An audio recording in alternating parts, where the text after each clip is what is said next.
또 하나는 최근 여당 한동훈 비대위원장이 공천이라든지 명품백 수수 관련해서 약간 대통령실과 거리를 두는 모양새를 이제 보이고 있는데 그 부분에 대해서 그러니까 엇박자 이런 부분에 대해서 좀 어떻게 평가를 하시는지도 궁금합니다.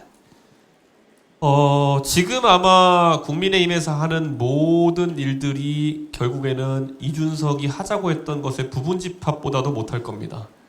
그렇기 때문에 제가 예전에 10월 달에 강서 보궐선거가 끝난 이후에 그때 그 당시에 결심하면은 총선 때까지 남은 일수만큼 의석이 나올 수 있을 것이다.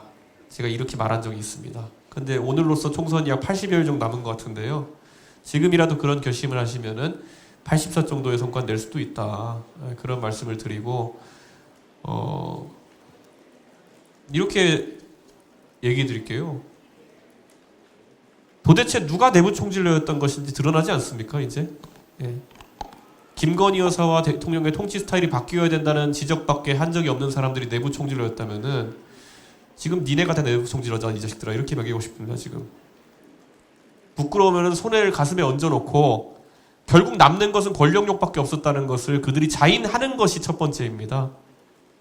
지금 김건희 여사가 우려스러운 일들을 했다는 것에 대한 지적, 그리고 대통령께서 통치 스타일을 바꿔야 된다는 지적, 그 지적 말고 무엇이 내부 총질이었습니까? 예. 제가 돈을 달라 그랬습니까? 자리를 달라 그랬습니까? 지금 와가지고 그런 이야기를 한다는 것은 안에서 다른 의견 또는 옳은 의견을 내부 총질러로 몰고 그것에 기반해서 자기들의 사리사욕을 채우려고 하던 사람들의 처절한 반성이 필요할 것이다. 저는 그런 생각을 하고 있습니다. 예. 저는 개혁신당이 지금 지지세를 확장하는 과정은 지금까지 인물 중심의 정당이나 아니면은 특정 진영의 이중대 또는 비주류처럼 보이는 정당과는 모습이 많이 다를 것이다. 이런 기대를 조금 하고 있습니다. 예. 그리고 아까 제가 축사하다가 앞에 오랜만에 김종인 위원장을 앞에 모시고 이야기하다 보니까 잠시 12년 전의 기억이 떠올라서 이야기했는데요.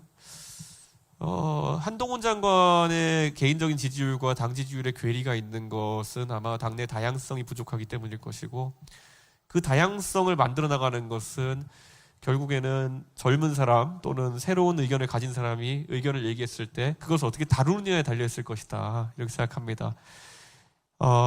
여러분께서 언론인으로서 그 시기를 경험해 보신 분도 있고 안 경험해 보신 분도 있겠지만은 감히 제가 말씀드리면은 박근혜 비상대책위원장에 대해 가지고 정수장학회 문제에 대해서 할 말을 해라라고 지적하는 것은 지금의 한동훈 비대위원장에게 김건희 여사에 대한 문제를 지적하라고 하는 것 따위와는 비교될 수 없는 중대 불경죄였습니다. 그런데 거기에 대해 가지고 결국 처음에는 김종인 위원장께서 당연히 그런 의견 다뤄줘야 된다고 얘기하셨고, 박근혜 대통령께서도 그 당시에 저한테 그런 것을 다뤄도 괜찮다는 이야기를 하셨기 때문에 오늘의 이준석이 있다고 저는 생각합니다. 저는 국민의힘도 그것을, 이게 사실 12년 전에 국민의힘의 역사입니다. 그 역사를 되짚어봤으면은 본인들은 스스로 한동훈 비대위가 박근혜 비대위처럼 되길 바란다고 하는데 그때와 뭐가 달랐는지 백서 찾아보면 다 나올 겁니다. 예. 그때만큼만 하면 될 텐데 못할 겁니다.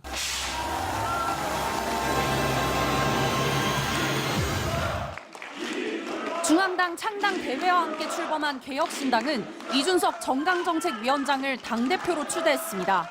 이 대표와 함께 국민의힘을 탈당한 천하람, 허은하, 이기인 등 세 사람은 최고위원에 임명됐습니다. 개혁신당을 사회개혁의 길로 이끌어보고자 합니다. 이번에 저희가 쾌도난마의 자세로 개혁의 병목 지점을 뚫어내지 못하면 저는 또 도전할 겁니다. 이미 발표한 65세 이상 지하철 무임승차 폐지 같은 공약의 당위성을 강조하며 바뀌지 않으려는 관성에 맞서겠다고 말했습니다.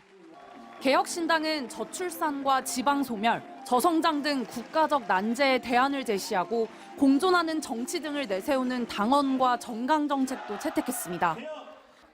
이재명과 윤석열의 서로를 악당으로 하는 빌런 대결로 한다면 된다는 그런 안일함 속에서 기대했던 논제들이 무엇인지 보여줄 때가 이 대표는 연설 도중 정치 입문당 시와 해병대 고 최상병 사건 수사단장인 박정훈 대령을 언급하며 눈시울을 붉히기도 했습니다.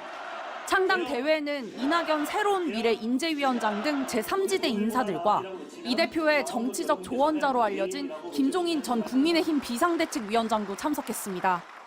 국민이 보다 행복한 나라를 만드는데 진력을 다하실 것 같으면은 제가 보기에 여러분들이 정치적인 목적을 충분히 달성할 수 있으리라고 생각합니다. 국민의힘을 탈당한 지 24일 만에 창당을 마친 이준석 대표는 정계 입문 12년여 만에 독자 세력화의 가능성을 모색하게 됐습니다. MBC 뉴스 구승훈입니다.